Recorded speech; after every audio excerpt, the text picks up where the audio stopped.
প্রেগন্যান্সির 6 মাস চলছে মারিয়ার। খুব সাবধানতায় চলাফেরা করতে হয় ওর।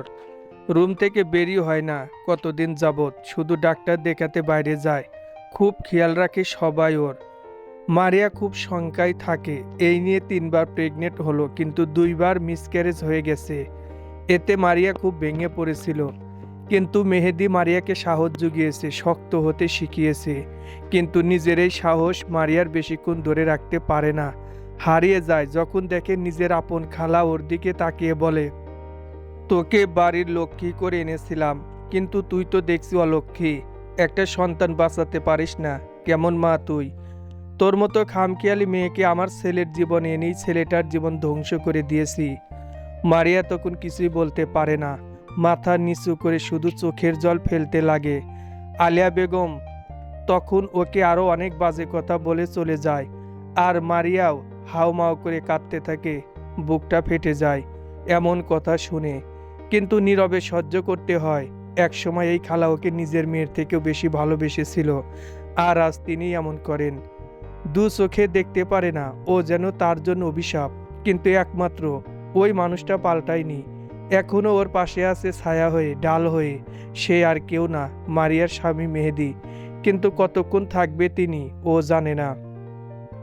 মারিয়ার ভয় হয়, সব সময় মারিয়া ভয়ে ততস্থ হয়ে থাকে। লোকটা পাল্টে গেলেও কি করে থাকবে এই সংসারে?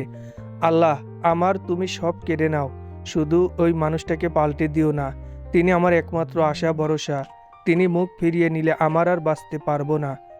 দিন রাত রুমে থেকে মারিয়া শুধু আল্লাহকে ডাকে, আল্লাহ, আমার এই সন্তানকে যেন আমি পৃথিবীর রূপ দেখাতে পারি। তার জন্য যদি হয় তুমি আমাকে কেড়ে নাও, তবুও আমার সন্তানকে কেড়ে নিও না। উঁচু পেটে হাত বুলিয়ে কথাগুলো ভাবছিল মারিয়া, তখন দরজা খুলে ক্লান্ত শরীর নিয়ে ভিতরে আসে মেহেদি। মারিয়ার দিকে তাকিয়ে মিষ্টি করে হাসলো। মারিয়াও হাসি বিনিময় করলো। মেহেদি পকেটে থেকে মানিব্যাগ ও মোবাইল ড্রেসিং টেবিলের উপর রেখে ট্রাই শার্ট খুলে বাথরুমে চলে যায়। তার আগে মারিয়ার সাথে দুই একটা কথা বলেছে, বাবুর কথা জিজ্ঞেস করেছে। মারিয়াও বিছানায় থেকেই উত্তর দিয়েছে। আগে হলে মারিয়াও হেল্প করত, কিন্তু এখন আর তা করা যাবে না, করা নিষেধ আছে। বাইরে থেকে আসলে মারিয়ার কাছে আসা যাবে না, এতে বাবুর ক্ষতি হওয়ার সম্ভাবনা রয়েছে। মারিয়া এইসব না মানলেও এখন মানতে হয়, শাশুড়ি মায়ের করা আদেশ। মেহেদি গোসল করে ভেজা চুল মুছতে মুছতে বেরিয়ে এলো। গায়ে শুধু ট্রাউজার। শ্যাম বর্ণের এই লোকটার প্রতি আমি খুব আসক্ত। তার এই যে উন্মুক্ত শরীরে বিন্দু বিন্দু জল লেগে আছে। মারিয়া সেদিকে হা করে তাকিয়ে আছে, সব ধ্যান জ্ঞান ভুলে। মারিয়ার হুঁশ এলো। কোমল স্পর্শে মেহেদি মারিয়ার পেটের উপর মুখ লাগিয়ে কথা বলছে তার অনাগত সন্তানের সাথে। মারিয়া ছলছল চোখে তার দিকে তাকিয়ে আছে। লোকটাকে এবার বাবা হওয়ার স্বাদ দিতে পারবো তো আমি? হে আল্লাহ, এই মানুষটার চাওয়াটা অপূর্ণ রেখো না। মারু, কি হয়েছে তোমার, কাঁদছো কেন? মেহেদি মারিয়ার দিকে অবাক হয়ে জিজ্ঞেস করলো। মারিয়া ফ্যাস ফ্যাস করে কেঁদে উঠে বলল, আমার খুব কান্না পাচ্ছে। কেন? আমি আপনার যোগ্য না, সামান্য বাবা ডাকটাও শোনাতে পারছি না। মেহেদি বিরক্তিকর মুখ করে বলল, তোমাকে এসব বলতে মানা করছি না? এই সময়ে কান্না দুশ্চিন্তা করা বিপজ্জনক, জানো তো? তাও কেন এসব ভেবে মন খারাপ করছো? আমি চাইলেও এসব ভুলে থাকতে পারি না। প্রতিটা মুহূর্তে আমার ভয়ে আতঙ্কে কাটে। কিছু হবে না, এত চিন্তা করো না। আপনি সব সময় আমার আকাশে থাকবেন তো? মুখ ফিরিয়ে নিবেন না তো? মেহেদি আমার মাথাটা বুকে চেপে রাখলো, উত্তর দিল না। আমি তার বুকে পড়েই কাঁদতে লাগলাম। উনি আমার মাথায় হাত বুলিয়ে দিচ্ছে আর কি যেন ভাবছেন। মারিয়া কাঁদছে। মেহেদি হঠাৎ বলল, সন্তান হলো আল্লাহর দেওয়া নিয়ামত।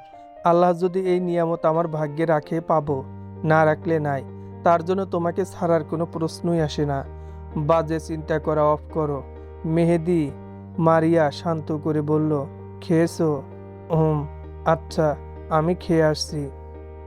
মারিয়া মাথা দুলালো। মেহেদি নিচে নেমে এলো। আলেয়া বেগম খাবার টেবিলে বসেছিল। ছেলে আসতেই খাবার বেড়ে দিতে লাগলো। তুমি খেয়েছো মা? না, তোর আগে খাবো নাকি? আগে খেয়ে নিলেই তো পারো, অযথা বসে থাকো। আমি একাই নিয়ে খেতে পারি তো। তোকে না খাইয়ে আমি তো শান্তি পাই না খাওয়ার। আর কথা বাড়ালো না মেহেদি। মা ছেলে খাওয়া হলে মেহেদি চলে গেল, বোনের রুমে গেল। পড়ছে? এত রাত অবধি পড়ছিস? পরীক্ষা নাকি? ছিটকে উঠল মাইশা। না মানে হ্যাঁ ভাইয়া। ওহ, কিসের পরীক্ষা এখন? ওই আসলে এখন না এসেই পড়েছে, তাই পড়ে রাখছি। ওহ, তাড়াতাড়ি শুয়ে পড়, সকালে উঠে পড়িস। আচ্ছা। মেহেদি বোনের মাথায় হাত বুলিয়ে চলে গেল। মাইশা বড় শ্বাস নিয়ে কাঁপা হাতে ফোন বের করলো। ভয়ে ওর কলিজা কাঁপছে। ছেলেটা এখনো ওর নাম্বারে কল করেই যাচ্ছে। ছেলেটিকে মাইশা চেনে না। এক সপ্তাহ ধরে বিভিন্ন নাম্বার থেকে কল করে ও বিরক্ত করছে। ও অনেকভাবে না করেছে কিন্তু শুনছে না। বাড়িতে জানিয়ে দেবে ভেবেছে, কিন্তু ছেলেটা তার আগেই বলেছে এমন কিছু করলে নাকি বাসায় এসে সবাইকে বলবে মাইশার সাথে ছেলেটার সম্পর্ক ছিল। কিন্তু এখন মাইশা তাকে ইগনোর করছে। আর এসব সত্যি তা বলার জন্য মাইশা ফেসবুক আইডি ব্যবহার করবে, যে আইডিটাতে 1 মাস যাবৎ ঢুকতেই পারে না। কেউ হ্যাক করেছিল, সেটাই হ্যাকার এই ছেলেটা। মিথিলা ফোন অফ করে বিছানায় শুয়ে পড়ল। মারিয়া খাবারের সামনে বসে আছে। ওর সামনে কয়েক ধরনের ফল নিয়ে বসে আছে আলিয়া বেগম। জোর করে খাওয়াচ্ছে। একটু বাদ দেওয়া যাবে না? মারিয়া খেতে পারছে না, বমি পাচ্ছে, কিন্তু বলতেও পারছে না। তাহলেই ধমক খাবে, তাই চুপচাপ খাচ্ছে কষ্ট করেই। হঠাৎ বমি আর চেপে রাখে পারল না মারিয়া। বিছানায় থেকে নেমে ওয়াশরুমে চলে গেল আর গল গল করে বমি করতে লাগলো। আলেয়া ছুটে এসে বলল, কি হইল তোর, বমি করছিস কেন? অস্থির কণ্ঠে। মারিয়া কথা বলার মতো অবস্থাতেও নাই। ক্লান্ত হয়ে বিছানায় গা এলিয়ে দিল। আলিয়া হাত মাথা মেসেজ করে, তারপর মাইশাকে ডেকে রান্নাঘরে চলে গেল। আবার কি যেন রান্না করতে। মাইশা ব্যস্ত হয়ে ভাবির কাছে চলে এলো। ভাবি, এখন কেমন লাগছে? ভালো। হঠাৎ বমি হলো কেন? তুমি তো এখন বমি করো না। বেশি খাওয়ার জন্য। তুমি কি বলো তো, আম্মুকে মানা করবে না? কষ্ট করে খেলে আবার এখন বমি। মারিয়া চুপ করে উঠে বসলো। মাইশা কথা বলেই যাচ্ছে। মারিয়া শান্ত চোখে তাকিয়ে আছে ওর দিকে। ভারী মিষ্টি দেখতে মেয়েটা, তাকিয়ে থাকতে ইচ্ছে করে। শান্তশিষ্ট নরম মনের। এখনকার দিনের এত নরম মনের মেয়ে পাওয়া দুষ্কর। খালা শ্যামলা, মেহেদি সেটাই পেয়েছে। কিন্তু মাইশা দবদবে ফর্সা, গোল গোল চেহারা, চিকন ঠোঁট, ঘন পাপড়ির বড় বড় চোখ। আমাদের জীবনে বোধহয় সুখই নাই, এজন্যই তো সব শেষ হয়ে গেল। এত আল্লাহকে ডাকছিল সবাই, তবুও শেষ রক্ষা করা গেল না। গভীর রাতে মারিয়া বাথরুমে যাওয়ার প্রয়োজন পড়ে। পাশে মেহেদি ঘুমিয়ে আছেন। মারিয়া তাকে ডাকতে গিয়েও ডাকলো না। এইমাত্র লোকটা ঘুমিয়েছে। অর্ধেক রাত। মারিয়ার হাঁটু টিপে দিয়েছে। ব্যথা হয়ে থাকে পা, হাঁটু। মারিয়ারও সহ্য করতে পারে না। মারিয়া সাবধানতার সাথে পা ফেলে আস্তে আস্তে এগিয়ে যায় বাথরুমে। আর বিপত্তি বাজে তখনই। বের হওয়ার সময় ঠাস করে পড়ে যায়। অসহ্য ব্যথায় কুঁকড়ে ওঠে আর চিৎকার করে ওঠে। মেহেদি কারো আর্তনাতে দর পড়িয়ে উঠে বসলো। বিছানায় মারিয়াকে না দেখে ওর বুক কেঁপে ওঠে। অজানা ভয়ে দৌড়ে বাথরুমে গিয়ে স্তব্ধ হয়ে যায়। রক্তে ভেসে আছে ফ্লোর। আর মারিয়া পেট চেপে ধরে কাঁদছে। কষ্টে ওর মুখ নীল হয়ে উঠেছে। দিশেহারা হয়ে পড়ে মেহেদি। মা বলে চেঁচিয়ে উঠল সাথে সাথে। মাইশা ঘুমের মধ্যে ভাইয়ার চিৎকার শুনে দৌড়ে উঠে চলে আসে। এদিকে মারিয়ার শ্বশুর শাশুড়িও দৌড়ে আসে। মারিয়ার এই অবস্থা দেখে তিনি থমকে যান। তিনি বউয়ের চিন্তা না করে বলে উঠল, হায় আল্লাহ, এ কি সর্বনাশ হলো! বাচ্চাটা এবারও গেল। অলক্ষ্মী আবার সন্তান মারল।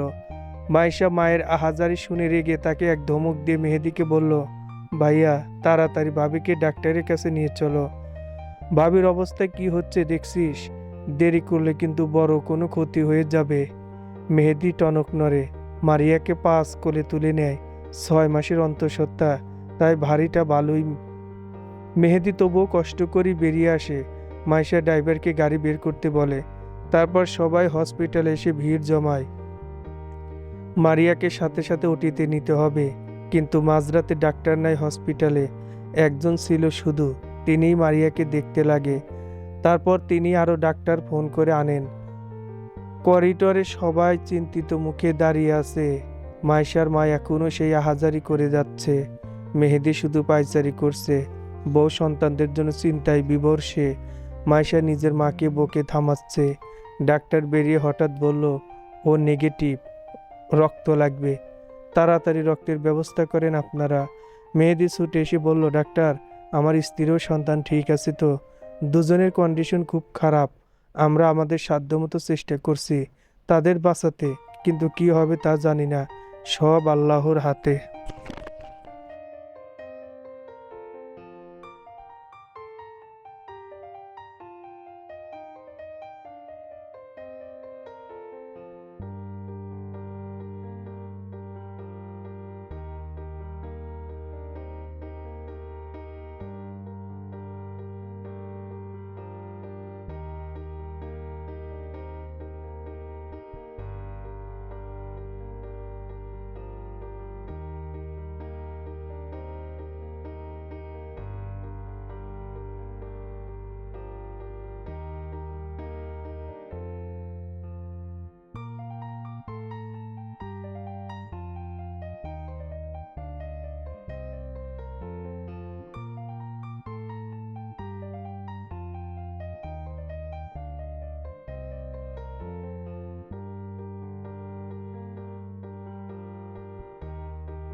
মারিয়া নিজেকে মেহেদির থেকে ছাড়িয়ে চোখ মুছে বলে, আমি চলে যাচ্ছি সারা জীবনের জন্য।